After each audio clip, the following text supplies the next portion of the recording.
Yeah. Okay. I thought it had stalled out or something for a second there. Let's see if this records. I'm waiting for it to see if it's uploading. Fucking thing. There we go. We're good. I think we're good. We have mitigated. We have successfully given ourselves technical support Good thing we on don't this charge one. each other by the hour, huh? Jeez, if we did, Just- how would that so- work? I mean, as long as we have the same rate, it's flat. I would argue that I could charge more for technical support than you. Yeah, but I think we should just offload the cost onto the like and expense the cost to Riverside. That's a Like, good idea. Why don't we send them a fucking invoice to say, hey, here's the technical difficulties we had. Here's how long it took to. We've been dicking around with this for 30 minutes, Hergy. yeah, you Anyway, know, 30 minutes that we take away from the people. That's the worst part. If that's it's the word. just That's the real. if there weren't 5,000, 10,000 downloads, it wouldn't be a big deal. But we've just like robbed the world of 30 Hey, minutes of brilliance. hey, speaking of downloads, and so as we know, we have our avid listener who follows us on Instagram and regularly follows us. And shout out to him. He knows who he is. We I've just used need his to we screen just name need a to ton. yeah, we just need to clone him like 1 million Hey, times. he shared on his story, I think today, go listen to these guys if you want good content on cars and watches. So shout out to Manuel 996 and Bry Man, Lars, thanks, same dude. guy. Yeah. Yeah. And he did give me a post, and I do apologize. I didn't DM him back fast enough, but he was like, I'm waiting to give my 2 cents on the whole watch topic for your giveaway. I think he's probably the leading contender, I maybe think he by is. virtue of being the only contender, which Well, is a let's see. real deflating, to be honest. But I mean, yeah, let's give it some time because we just did the mock-ups. I saw some of the email exchanges back and forth. Like, Yeah, this is a quality product that we're giving away, and we're fucking bankrolling it ourselves. Don't feel like we're sponsored here. I mean, we're digging this out of our own pockets to give to the devoted listeners. So I know. like it's a reciprocal game here. I know. Also, I just did notice your screen name when you entered the studio, and I think it's very apt. Yeah. Usually, it says David, or it says D Drunk, or D Money, or some other variation of D. Um, I could think of a few things, but you chose Annoyed as your Yeah. screen name for this one. Well, fair enough. Hey, Not annoyed at you, by the way. Just no, no, no. I annoyed at our pod just hosting service. Which again, I mean, you pay good money, you expect good results. Well, we have pretty high standards by which we put out our product here, and as a Yeah. result, um, we don't fuck around. Man, this has just been a 3 minute rant. Maybe we should talk about the stuff we actually want to talk about Let's because do that because we don't have we're too gonna much lose time. listeners here. Yeah, Yeah. we don't have too much time. Anyway, to everybody, thanks for listening. Welcome to the show. You know why you're here. I'm not gonna bore you with that. I have to ask you right off the bat. Did you watch that Chris Harris video, that collecting cars video with the Tuttle 911K that I sent you? I don't think you did. No, I Okay, didn't. go. I want to talk a little bit about it, but promise me that you'll go and watch it, Deal. because I think you will be very, very infatuated with this car. How Chris Harris is one of the best presenters out there. We know that. He was on Top Gear. He'd been doing Chris Harris on cars for years, but I think he's not only one of the best car reviewers, and this is coming from a Matt Farah fanboy, right? Like, I think Matt Farah would say the same thing. Also, Chris Harris is one of the best drivers out there, but he drove this Tuttle 911. So Richard Tuttle, out of the UK, built this car. His whole purpose, and I'm just going to give you some of my notes on it really quick because I want to get into it, but I don't. I want to move on. Sure. But I want you to Well, promise me to go and watch this. and then I can give you my post review notes on the next episode. Please, yeah, let's do that. So I'm just going to give you some of the bullets. So Chris Harris drives this car. This is a one of few that Richard Tuttle Motorsports, or Tuttle Autosport, whatever his company has built. His concept for it was that he had never ridden a motorbike. He always wanted a 911 that revved like a motorbike. And could it be done? So Not only does it rev like a motorbike, but it's incredibly lightweight. It's based off a 1972. Let me just see. Yes, it's a base 1972 chassis, but everything that was basically steel, they put carbon on if they could. If they could use a lightweight material, they did. So it's Insane. either they replaced what was steel and aluminum with like carbon and titanium on this thing. So how much weight do they strip by doing that? What's the weight savings? Um, well, the wet weight of say a modern 911 like my car, my 997.2. And when I say wet, fuel, oil, everything except for me in it, probably around 1700 kilograms, Sure. Yeah. right? Yeah. 16, 7, let's just say it's 1700. This is 846 kilos. So Revs, half. yeah, revs to 11,000 RPM. Okay. A So you got so 911, so, a GT3 revs to 9,000, and so that is very you're high. breaking my brain. So how does it manage to do this? So because everything is lightweight and also incredibly durable because of the materials they used in the drivetrain itself, um, it's able to do that. It's built with components similar that they would use for building like a 4-cylinder superbike. Interesting. So similar kind of concept, just applied to a 911 car. But what's baffling is that it's the original 72 chassis. None of that's changed.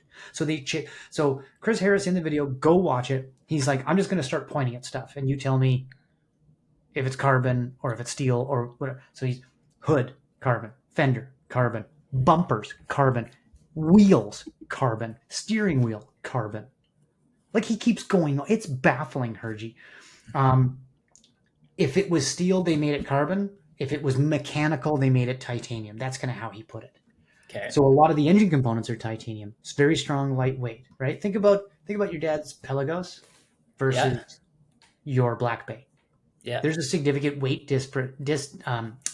difference in pretty much the same form factor. Agreed? Is there any drawback to using titanium as a substitute from any performance standpoint, or No, I think it's just again more expensive. durability or anything? So No, why I think it'd why be more do expensive. expense? So Yeah, I think that's it'd the be only more durable reason. than aluminum or cast iron. Cast iron is very durable, or iron and steel is very durable. It can withstand high temperatures, but it's heavy. We talk about lightweight Yeah. flywheels a couple episodes ago, and lightweight Yeah. clutches and crankshafts that just when you're spinning weight, the less weight you spin, the faster it can spin up to speed. Sure. Think about that kind of concept that we talked about. That's how the drivetrain comes in. It's a 3.1 liter, so it's a pretty big. It doesn't need this much motor. Around 340 horsepower, gobs of torque, but they didn't really give a number on that. It doesn't matter. The bottom line is, um, it can be absolutely daily. And he said driving around in sixth gear, he took an old 915 gearbox. The coveted gearbox was the later G55 speed that we love in like the 3.2 Carrera. This is the earlier variation of that. He made it a 6-speed gearbox. And this is what's going to blow your fucking mind. I know you're not deeply mechanical, but here's an appreciation that he wanted to add a sixth gear. Richard Tuthill wanted to add a sixth gear to a 915 gearbox. So what he did is he developed a way to move up the gears in the linkage. So first is where reverse used to be. Got So you put the car in neutral, and then you pull a separate lever right next to the gear shift, like almost like a handbrake lever. Okay. You pull it up, I think about 90 degrees, and then you go into first, and that's a small reverse gear. When you're done with reverse, put the car back in neutral, you drop down this little secondary lever, and now you got 1 through 6. It's In fair, baffling. I haven't seen this kind of an advancement in a very simple design transmission, in a manual transmission. It's just cool to add something like that. And I haven't seen anything like that. I think it's very, very unique, and it's such a cool way to make everything fit into a small, lightweight package. So that was really cool. Not only that, Hergy, the thing breathes a ton of fucking fire. You'll see when he's banging through the gears, this thing spits more fire than like a modern Yeah, yeah, Aventador does or anything like that. It is incredible. So that's please go cool. watch this video. Check it out. If anybody else wants to watch it, I've been going on about it. I sent him the link, but for you guys, go to the Collecting Cars YouTube page or just if you Google Chris Harris drives Tuthill 911K, and Tuthill is uh, Tuthill. Go check it out. This thing is it's wonderful to watch. It gets me very excited. What I love that Richard Tuttle said is that this is a B road car. It is happiest being driven hard from 40 to between 40 and 80 miles an hour. And I'm like, oh, that resonates with me because as you know, I've moved to the island. Yeah, This is the roads that I've been on the island with my car lately, or so far. I was saying to Danielle, this is a second, third, fourth gear place. That's it, and it's interesting. perfect. It's Yeah, perfect. Anyway, that's such a that just that last part about the drive on the island, so different than a Calgary drive, right? Where you can go a lot faster, the roads are a lot wider, yeah, and there are more like roads outside of the city that are conducive to, like, taking your car and kind of opening it up. I'm sure the island is in a lot of ways the polar opposite of that. completely. But and I was worried at first. I was like, am I going to be able to stretch this thing? The Yeah. truth is, I can't wait for you to get over here and see some of the roads that I've just experienced even today. Very simple, no secret roads, just going all the way down Souk Road to Jordan River and back. Danielle and I Yeah. Yeah. got stopped in the highway for about an hour because there was an accident right before us apparently. So I Oh hope boy. everybody was all right on that. But um, even with the long weekend traffic, I said to Danielle, I'm like, I'm not in a hurry. I'm Oh yeah, fine. It's an exactly. 80 zone, and I'm fine doing 75 to 85 and Yeah. just using third gear most of it because it's Very fun. cool. Very Anyway, cool. Well, I um, will watch the video and we can chat about it next week. I always think about problems like this. I think, like, if you were locked in a room and they said, like, figure this out, and you can only once you figure this out do you get to leave this this locked room and gain your freedom again. I always think of how you would solve an issue like that. And I mean, obviously they're very advanced mechanically to figure that out. So it's pretty cool that that's the and in some ways maybe like the most simple solution, right? Is the solution that is ultimately what they use. yeah, you're going to be And I don't mean simple. I don't mean to be reductive, but no. they're not changing the world. They use you use a mechanism to be able to add a gear. It's probably the more obvious solution than not. What I like about it is that you're right. It's not changing the world.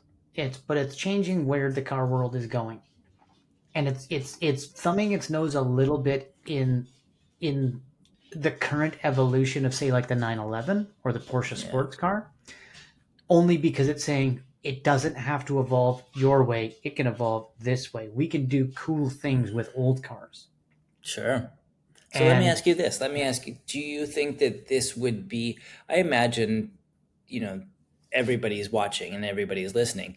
Do you think this could represent a new direction for Porsche to start designing mm, cars and in these materials for this yes, exceptional weight savings? Like, I mean, it seems like a if you're suggesting that there's not obvious drawbacks associated with it other than expense, it seems like a manufacturer like Porsche could a use economies of scale, but b they have such a captive market that presumably they're going to have somebody who would spend in accordance with the evolution. yeah.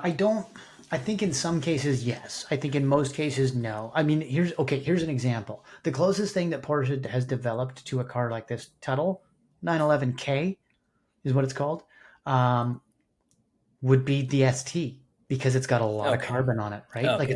it's using the same concept on a modern 911. Whereas this is saying, okay, what you did with the ST, and this isn't his train of thought on it, but if you said what Porsche did with the ST, Richard Tuttle has done 30% more or 40% more to an older 911, which I think is a much greater feat. And I'm not going to say that this thing is Super going to cool. smoke an ST, No. but again, we talk about 911s, and we talk about sports cars or cars in general as an experience, different experience. Um, I got to be honest with you. I think not driven either of them, an ST or even a GT3, a modern GT3, or this car that we're talking about. I, you know me, I like old shit. I'd lean towards this 72 full carbon job that I could steal daily, but just go out and completely beat on and know that Yeah, it's just going to beg for more. I super mean, cool. 11,000 RPM Yeah, that's what I was saying before. It's almost like you almost beyond our can't scope. fathom it. Yeah. Yeah. Speaking of, I think that's a very good segue. Clever wordplay. You can't even fathom it. Let's talk about a recent drop. Let's switch gears to watches. Pun intended. Yeah. What was your take on this? And why don't you know what I'm talking about? I sent it to you. Do you know what I'm talking about? If you So, don't recall, I only sent it to you today. So okay, so Swatch has hinted at a new drop, and it was just a photo of a what looked like potentially an Omega um, Seamaster Swatch variant oh based on the geez. crown, but no. Uh, Blancpain and Swatch both announced this today, that they both shared this thing. So here, almost definitively, it looks like on September 9th, Swatch will be dropping a Blancpain 50 fathoms in a bioceramic. This is what is going on out there. This is the news that just lit up today. And I'm going to send you this from Monochrome, because this is just a good visualization of what people are suspecting. And I don't know if this is an actual leak, but we were saying how I wish that Swatch would do something new, something with some flair. This impresses me in doing a Blancpain 50 fathoms by Swatch. Hence the wordplay on I can't even fathom this. When you said that, I was like, okay, well, let's just fucking segue over to watches. What's Well, your thought? let me tell you, and maybe for the purpose of content, I fucking hate it off the bat. I think it's just oh my god, it just gives me the cringe factor like to What? the nth degree.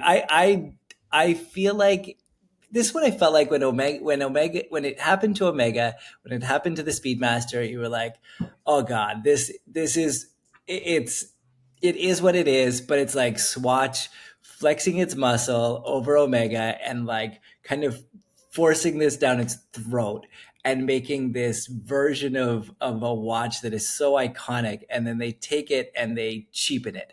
And I have since come around because I think there's actually some neat parts Listen, you're not to offending. Moon Swatch. You're not No, offending me if you, oh, I because I don't disagree with that statement. even if Um, I was offending you, I don't care. But I but appreciate let your me but honesty, you fucking prick. okay, yeah, exactly. I mean, if we have nothing else here, we have pure honesty. Now, what I feel like they've done is just kind of bastardize the next brand, just force another pill Did, down their throats to make them gag on it. I'm not a fan, but in fairness, I haven't read more than two paragraphs of this article that you just sent me, so no, I I thi- don't love it.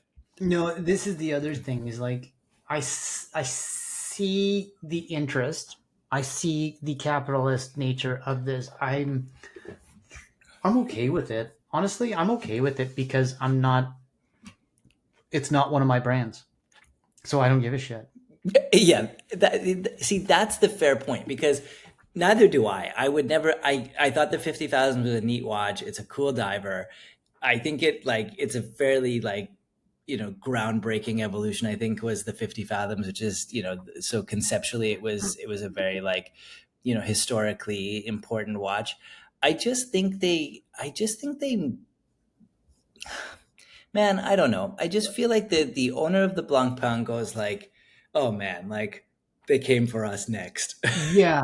because I know a few people, including yourself, with speedies, real speedies, whether it's a reduced or a pro or any variation of the Speedmaster that was kind of like, ugh, great, right? When I look at this, I don't think it's that, and there is no freaking way that Swatch is going to make Swatch is going to make a variation of this in bioceramic that is capable of that kind of a depth. So you can't really call it a 50 fathoms. Yeah, exactly. Because what's 50 fathoms? Is it like 500 meters? Well, it's multiplied. So 10 is 1,000. So yeah, So 5,000. 5,000 meters. So it's like a deep sea, right? Like it's Right. That. So this is stupid. Well, I just don't see it. I don't. I think there's. I stand by my previous statements that I've made on numerous episodes that just do something fun with this moon swatch. You've already bastardized that. You've already bastardized it to a point that I think people who have a genuine Speedmaster aren't really worried anymore. Would you agree with that? Yeah, absolutely. Because you were never like a Speedy was never something that you're going to buy. It's not an all-day watch or an everyday watch because you can't get the fucking thing wet. Yeah. Yeah, as you found out. No. Oh no! Sorry, Seiko. that was the Seiko. Was my Seiko. No, that's but right. No, sorry. like a Speedmaster. I keep hearing like, don't go swimming. Oh, I'm sure. Yeah, I'm sure. I mean, it's not a diver, right? It's not supposed to be a diver, so you're like, it doesn't have the same, screw down crown. Doesn't have the, and it's. I think it's a daintier watch. Like presuming it's not on a NATO, it's it's a little bit more delicate. But yeah, I mean that wouldn't be the first watch I'd take. I'd take in the water. So I stand by my previous statement, and it sounds like you probably might be closer on, or at least in that camp of. Do something really wacky. Do a neon moon swatch. Don't go after other sub brands that you own, Swatch, and criminalize this shit. This is just it's sad. Swatch has clout as it is. Yeah, for sure. And obviously piggybacking on the success of the Moon Swatch, what I do like about the Moon Swatch is I think it's brought in a new audience to Omega, and I think it has kind of increased maybe the notoriety of the watch or the brand appeal of Omega, and it's brought in an audience. And I think like, okay, you're going to do something fun. If it's a one-off, you're going to take a dial and take a watch that was very historically important, and you've kind of like had some fun with it. And you and I joke that like some of this shit they do with the strawberry like secondhand and now the gold secondhand, and it's all just a bit like kitschy. Yeah. Sorry, folks. I was making a motion with my hand. But I guess on the surface, I just think like, man, I just hope this isn't a trend that continues, because at this rate, you could take every brand in the Swatch group and do this too, and nothing is sacred.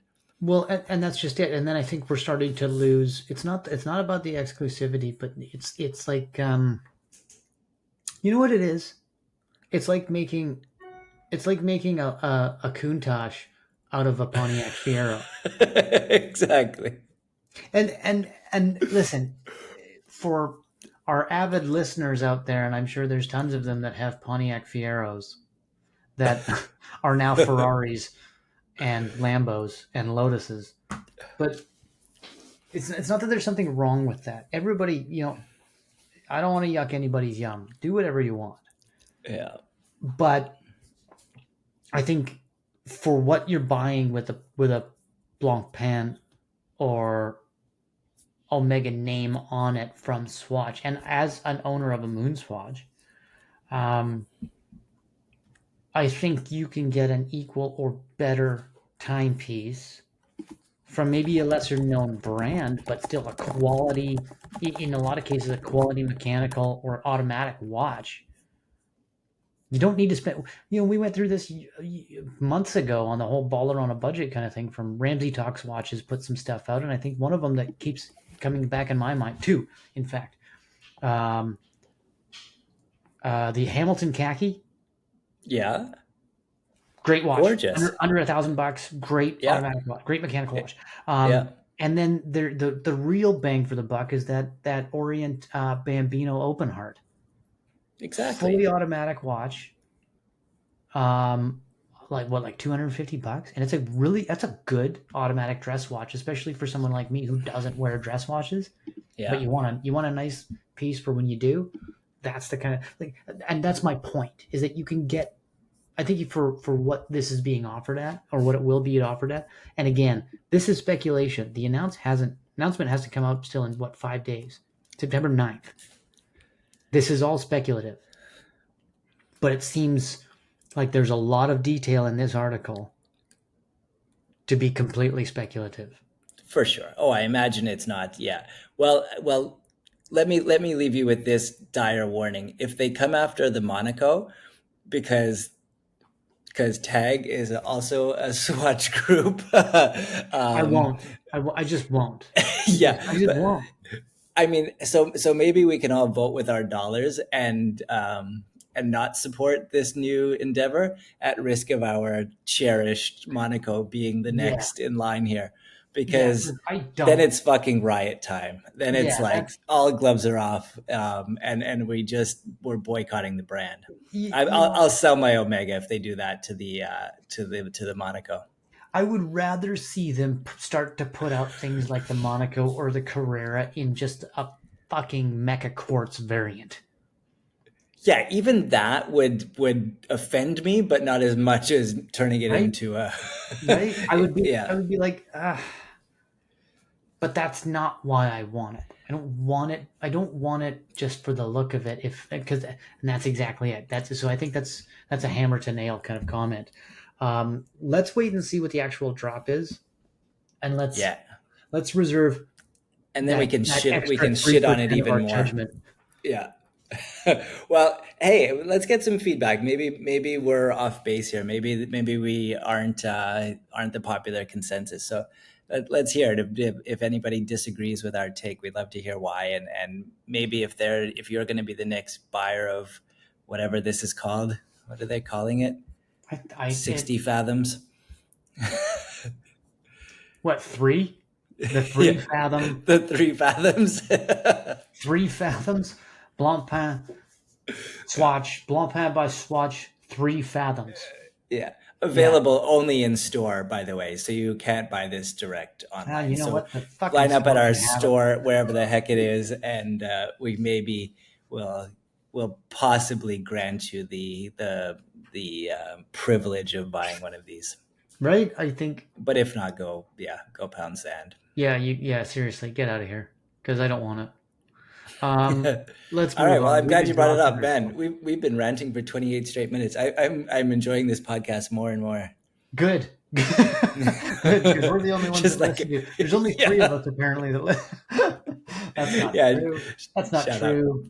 We have an international audience. I think we found that out last week, where we've got downloads really around the world. We've got downloads in the UK and Ireland and Japan. I saw there was actually the Japanese market represents about 20% of our overall downloads. Does it really? I haven't looked at those analytics. I think it's probably all the Seiko talk that we do on this. Okay, well let's talk a little bit about Seiko, because we started on this giveaway thing.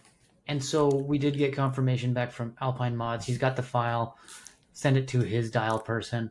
And we were looking at what we're looking at. We do want some feedback. I put a post out, so check out Alpine Mods and give us some thoughts on what you want to see. But a Seiko mod variation of like a Royal Oak, like an AP Royal Oak in steel.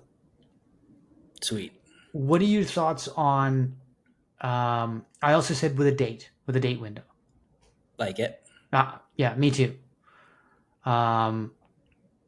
What are your thoughts? Because the regular Royal Oak has a date, so I think you've got to include it. Yeah, I think would like a date window. Man, I think it's cool. And I think we should be clear here. We're just trying to have some fun. We're not trying to suggest that we're buying Royal Oaks on this show, and that we're just. But I think it's a cool little project to showcase our openness, I guess, to everything in the whole watch spectrum. And I really like what Alpine Mods is doing. I also I'm actually pleasantly surprised and intrigued that they do these customizations, because that's a whole nother level to now, have a dial person. Like, it's a sophisticated operation that they're doing these custom dials. So I'm excited to see it. I think it's going to be great. I'm excited to give one of these away. I think it's going to be a fun little project for us to get some feedback and find a winner, and then you and I have something to put in the archive. Yeah, I'm looking forward to it. I guess my question for you as well is, like I said, we'll do it in steel. We don't want it gold because we just don't want it gold. Even if it was real gold, we wouldn't want it gold. Um, as far as the bracelet, would you do like an integrated flex bracelet, like on rubber, or would you do the steel? I think the one of the nicest aspects of the Royal Oak to me, I mean, is the whole integrated bracelet. Um, Concept Yeah, there. I think, I'm not sure. Obviously, the quality will be different in this, but I think if he does anywhere near as good of a job with the case and the dial and the overall aesthetic with that he does, and he can continue that on with the bracelet, I think it's a win. And we then you can do. always have the rubber later, but I think having the bracelet to begin with would just be a kind of an added benefit. Well, I mean, you've seen my Daytona. The build quality seems quite flawless for a Seiko mod. I'm quite happy with it. Yeah, His customer service as well is benchmark, I think, sure. and that means a lot to me. I think to yourself as well. It's like building a relationship with an AD. Um, to know that somebody has great customer service and is doing quality stuff for you. Um, that goes a long way with me, and that's what I always look for in this kind of shit. So I'm excited to see what he comes up with. Just or at least what the mock-up is looking like. But I think it's going to make for a really nice, unique timepiece that you and I can have fun with and be proud of, but Fuck know yeah, exactly what it is as well, and also absolutely. know that like we're talking Seiko here. We're not talking some like junk mod Oh with yeah, just a rinky dink quartz like a shitty quartz movement or even a good quartz movement. It's a proper automatic Seiko. I think it's NH35 movement he uses. So I mean it's good within. I think it's good within 2 seconds. cool, So I cool. Man, I think we're it's great. yeah So I'm excited. what's our ETA here, do you figure? It sounds like he'll let us know as soon as he knows, and then it's just going to be a matter of submitting the order. Nice. So maybe So we can I'd have like to see the mock-up. maybe a little Christmas present to ourselves then. Yeah, yeah, I'm That'd be thinking that'd so. Of be that'd be course, your sweet. birthday's coming up too, right? So That's could be a true. birthday But present for you already yourself. bought me a birthday present, so this has to be this. I don't expect two presents. Good, good, because I didn't want to. I meant from yourself for yourself. Oh, sorry to be presumptuous. I just, I you know I dare to dream. you know what? I'll get you a nice bottle, and I That's will and very I will nice. share it with Yeah. you. Well, we Um, still have that bet on the release of the Cayman Electric, what color that's going to be, and if you picked right, that acid green, then I owe you a bottle. So we'll have we. I don't want them to cancel each other out. We should absolutely buy each other a bottle.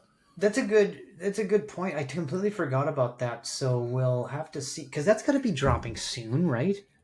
Yeah, man, hurry the f up. Like,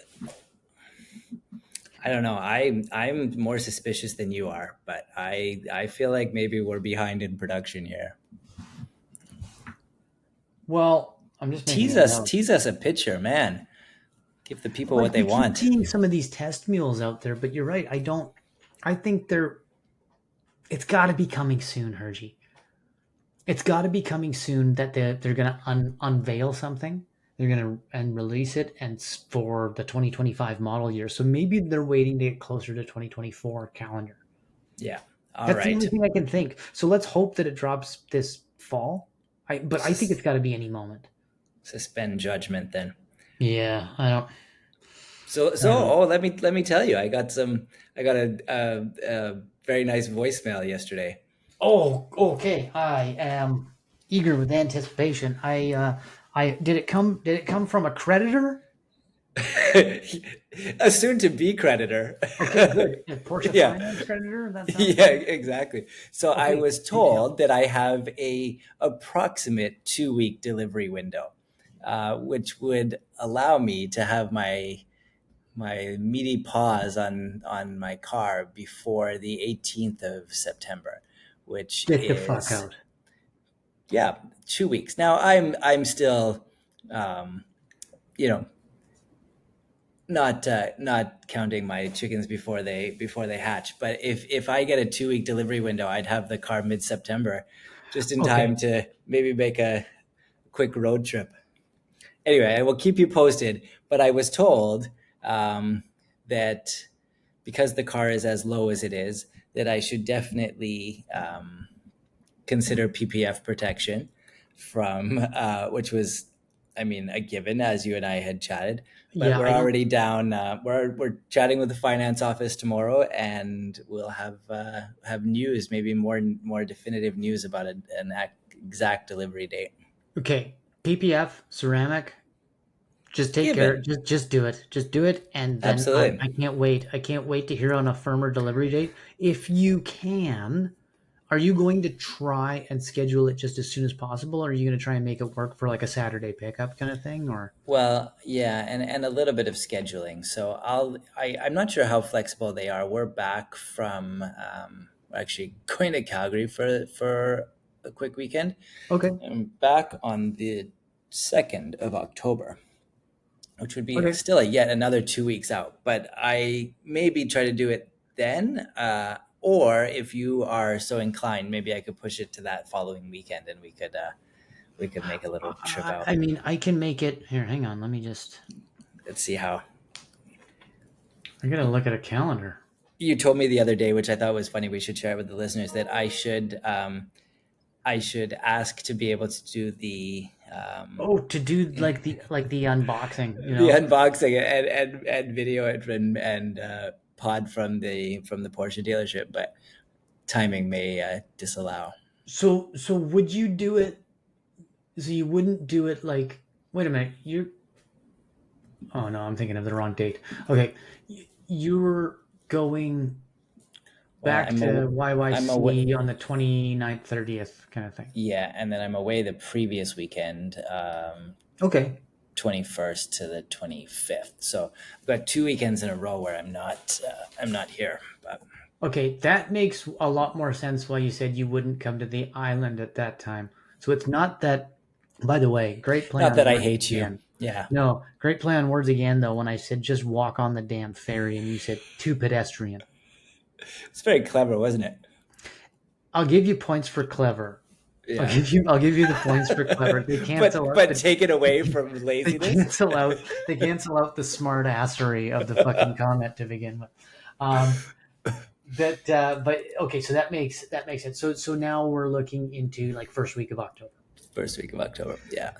Um, Anyway, yeah, I see mean, I can see what the calendar permits. Maybe it'll work for you.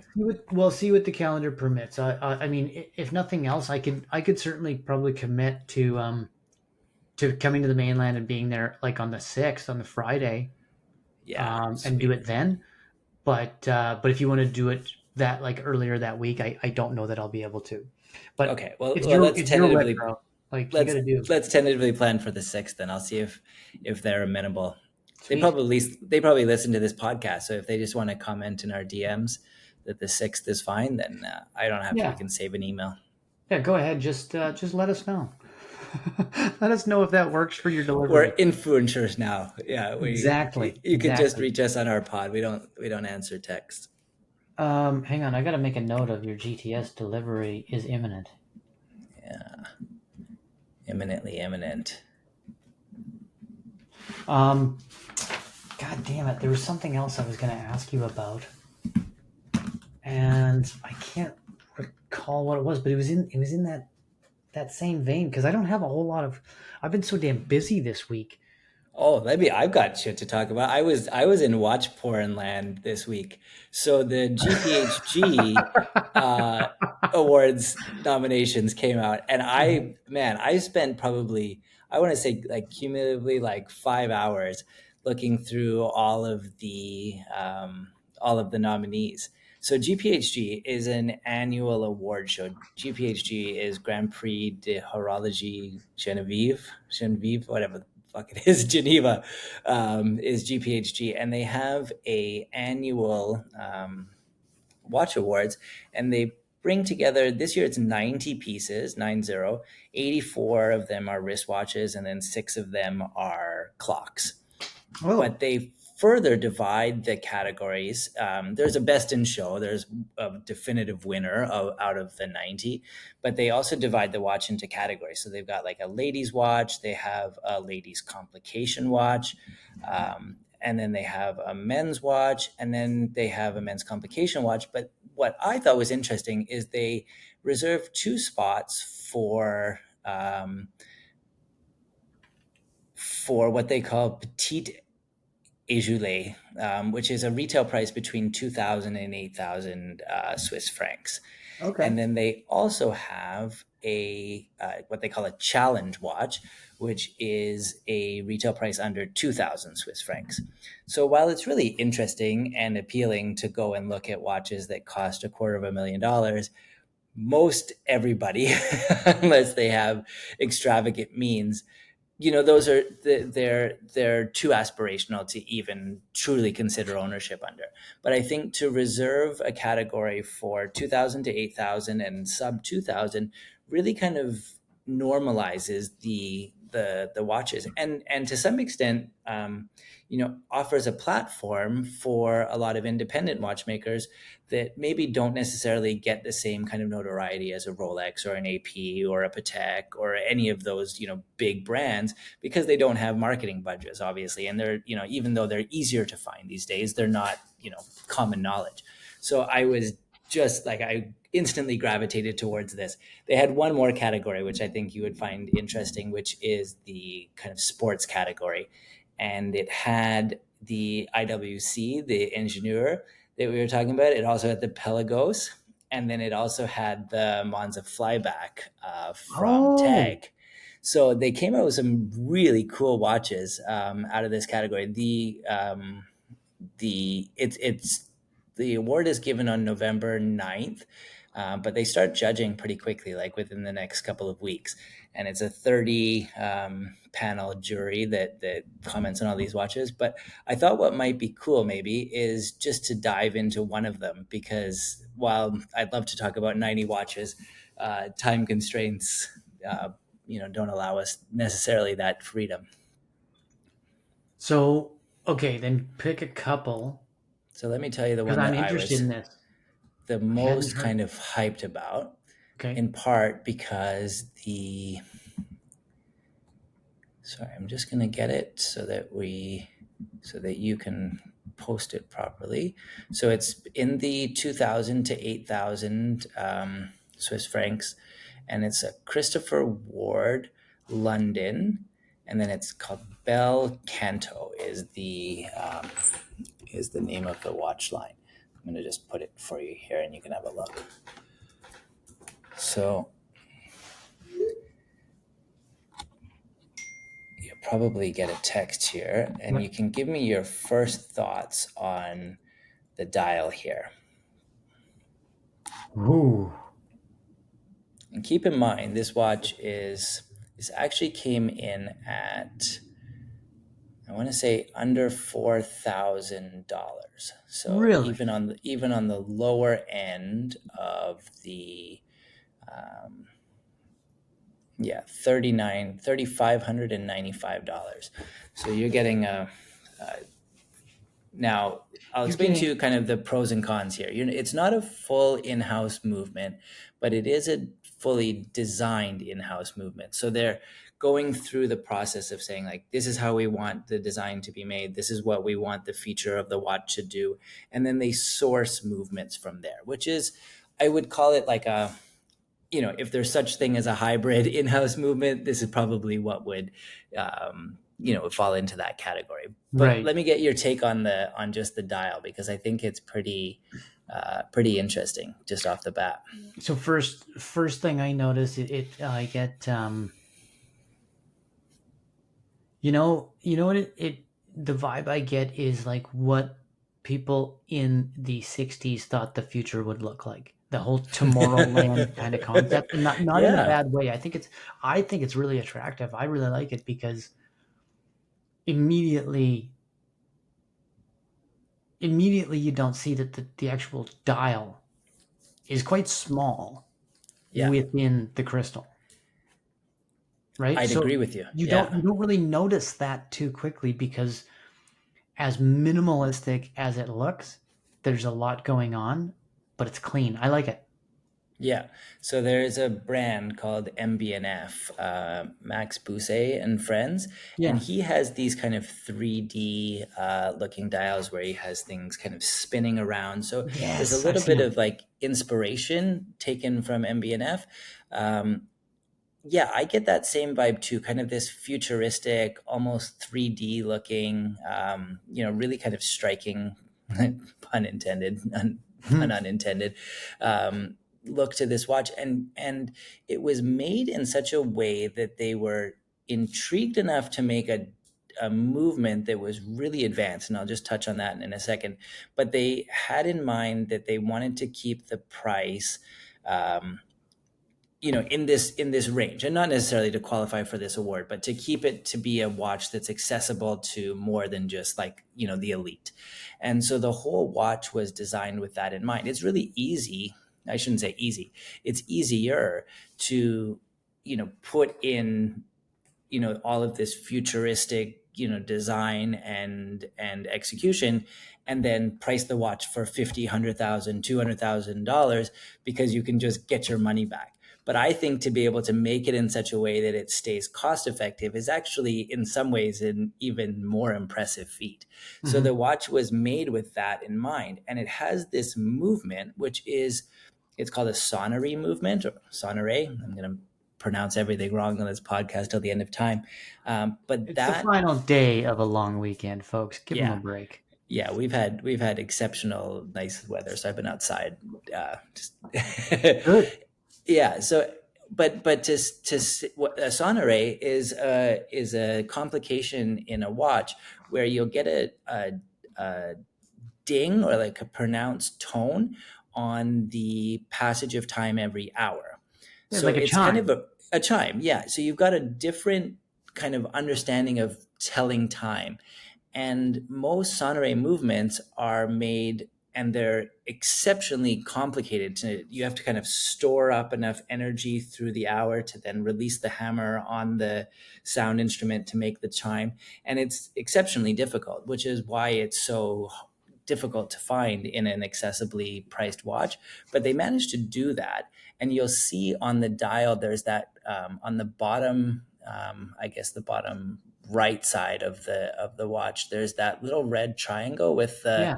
the little sound wave reverberations. Yes. That's the sonnerie part. So you can actually see it winding up the power that's necessary to then release it to be able to hit the chime, and then it'll go back to the beginning after the hour mark and recharge itself into that. So it's almost like a little power reserve complication that you can see the most interesting part of the watch progressively increased until the kind of crescendo, and then you get the sound. And they did that for under $4,000. And That's apparently what's baffling here. yeah, like that complication, the way that it's shown there, is entirely revolutionary. There is no other watch that does this. And the first one came out limited edition, but now you can buy the watch. There's probably 15 or 20 different color variations to the watch, everything from black to gray to green to blue. And it's kind of almost the hands down favorite to win in this category against some very impressive other watches for that matter. There's the Tudor Blancpain, there's the Bulgari Octo Romo automatic. They're in impressive territory. They're in very But impressive territory. I think they're going to likely win this award and maybe actually win best in show, which would be incredible. That would If a watch like this could compete against the Royal Oaks, the MBNFs, the really everything under the sun. Everything from David Toon to Simon Brete. It's just like down the line who they're competing with. He's an English watchmaker. All the watches are made out of Switzerland, and again, that real focus on precision, which I think is super cool. And again, done at a price point that's kind of. I don't want to suggest that $3,500 is still not a lot of money, but it's not 50 or 100 or $200,000, which is often the category that falls into this kind of complication. No, 100%. And I mean, like you said, some of the stuff that is in the same category for this GPHG competition, it like they're hanging with some fairly big names.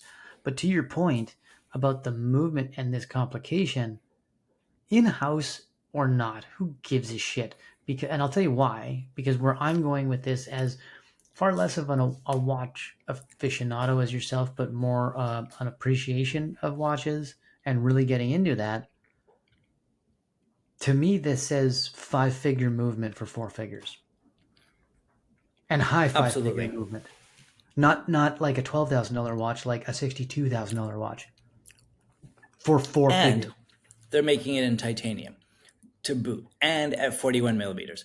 They're just like they're hitting like all the marks. Every tick box that you're like, and these incredible dials, and choice with different colors, and choice with different straps. You're just like, I mean, for the buyer who's just like, what's my first watch under $5,000? You start to go like, man, everybody probably tells you Tudor, Oris, Nomos, Seiko. But I think maybe you have a real independent watchmaker, that starts to fit into this category, and it's super exciting to see. I think it's, and for me, after looking at almost all 90 of these watches, I've got to say that it's probably my favorite. I can see why. I can see why, Harrs. I'm going to be really interested to see. So when will it be announced? So November 9th is the date, and I'll send you the website for all of the different colorways, and then you can decide maybe which one you want to put on our feeds. Yeah, do that, because I do want to send it to Iz too, so that you can give me your quick take on which one you like the most. I just sent you the link with all the different colorways here. All right, let me get this open. Okay. Wow. Bracelets, on leather, on NATOs, kind of basically have your choice. Wow. This is a $5,000 Canadian, a $5,000 watch. To your point, $3,500. Oh man, this is a tough one. I like it on the black leather. Yeah. I like it on the brown too, because there's like a tan, what they call camel. There's a brown leather too, but there's a camel. Shit, this is a tough one, Hergy. I'll tell you what, my take. You know what I like? Can you do it a la carte? Or is it just what you get, I think, hey? Well, I think you have 4, maybe 5. You have the black, here's my take. The rose, the blue, and the purple. I think from there, you could probably have any strap configuration. Right. That would be my guess anyway. Yeah, so mine would be The CeeLo Blue Yeah, agreed. on black, or but I do really like this rose or rosa Yeah, on the black at the bottom.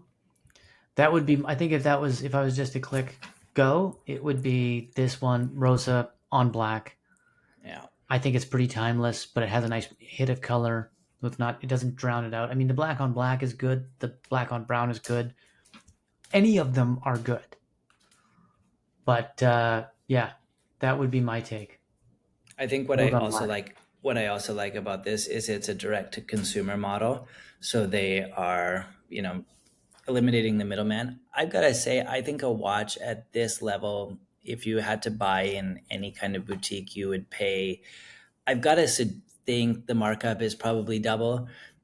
You're into 10,000 plus Canadian. So I really like that they're sidestepping that middleman. You don't have to deal with allocations. You don't have to deal with issues. You just have to put your name on a wait list and you get it eventually. And you may not get it in 6 weeks, but you may get it in 6 months. And I think you just know you're in line and you're patient, but you're not playing any games with ads. And I find that to be very refreshing. Yeah, I love it, man. I think this was a home run for at least a just giving us something on a profile of this watch.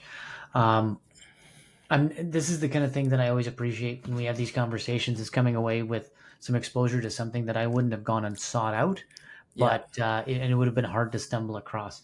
I really like it. I think it's awesome.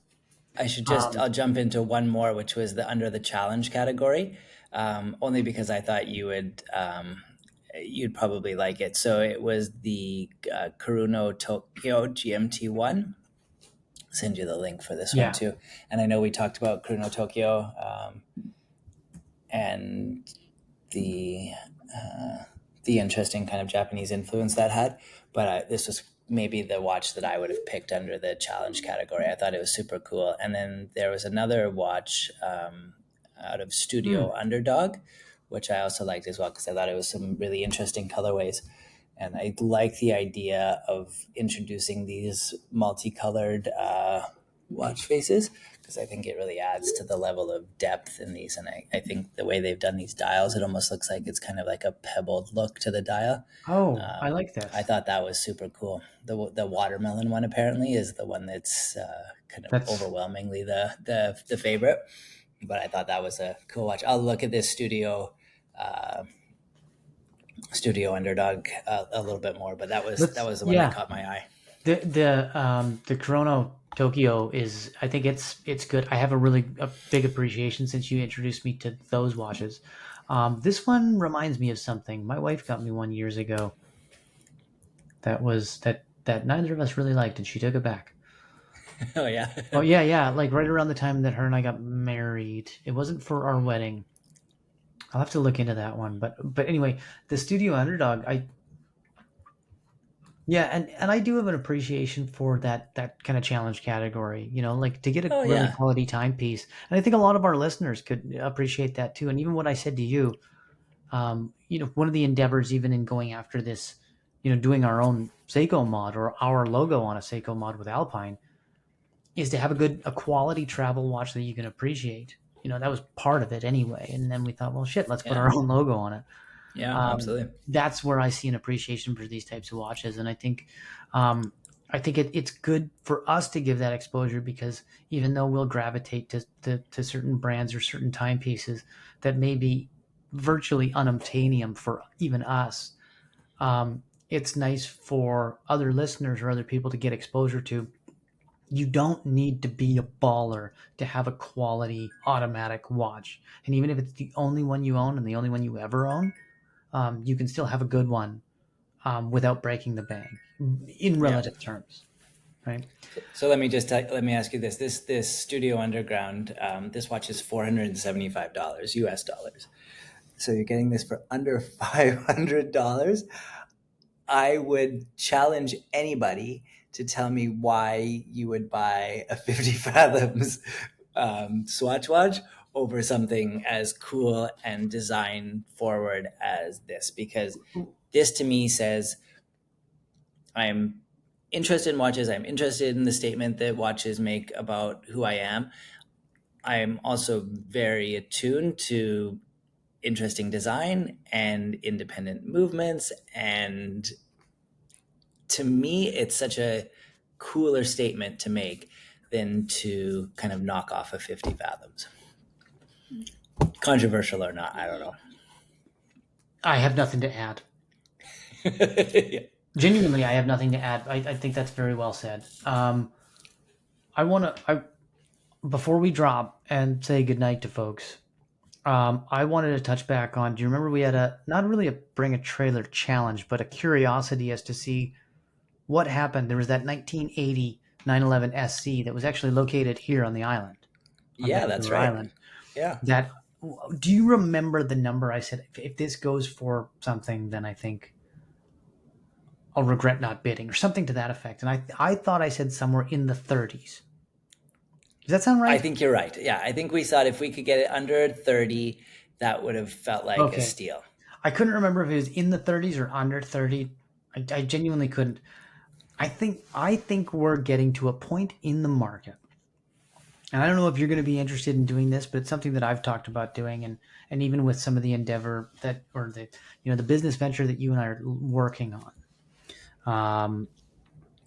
One of the things I've been thinking is, like, if you could buy the right cars, and I've hinted at this with 996s before, but if you could buy the right cars at the right price, and maybe it's not about, maybe it's just cleaning them up and putting them in the right market to get people availability of well used but quality driven sports cars like this.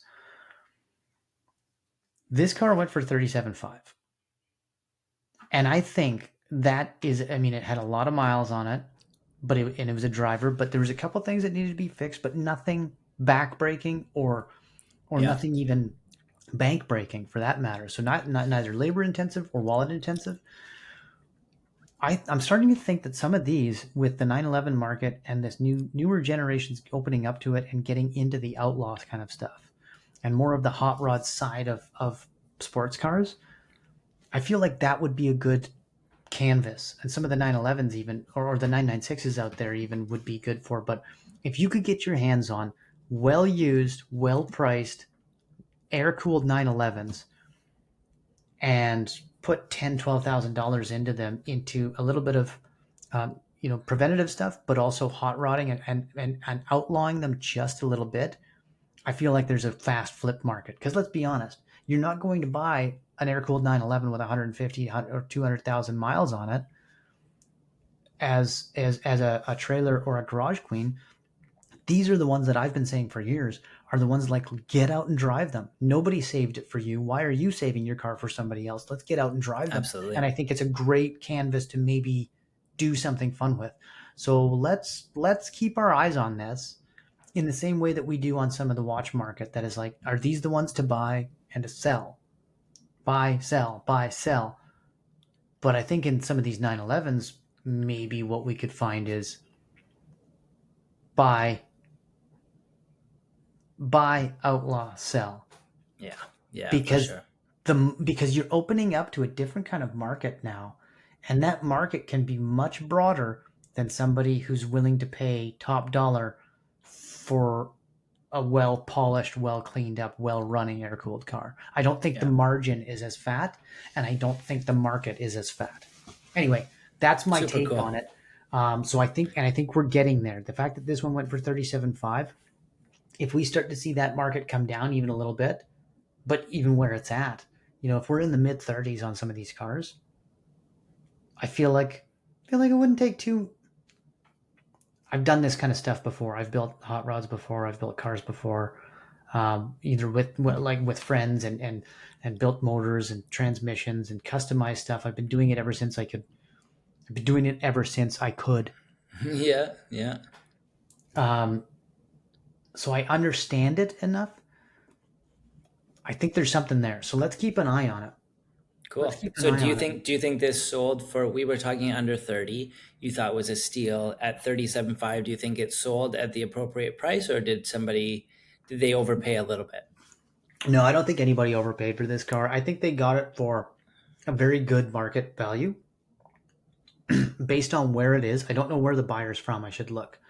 But based on where it was and having to get it to wherever it's going, Yeah. I'll tell you what, if it was me buying it locally here for 37.5,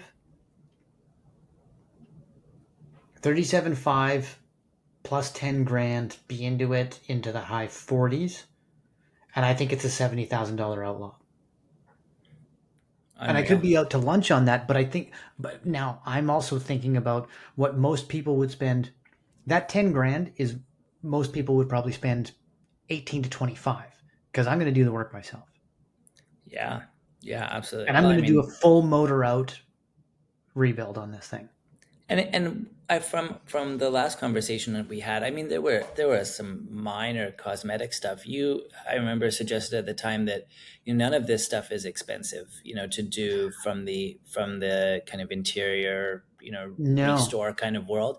So you'd spend, maybe 10-20% of your overall, restoration budget on the inside, and then you could do the rest for on the engine. I think you just have such a growing audience of potential buyers here that I think you, especially if you have a vision for doing and the ability to do the work yourself.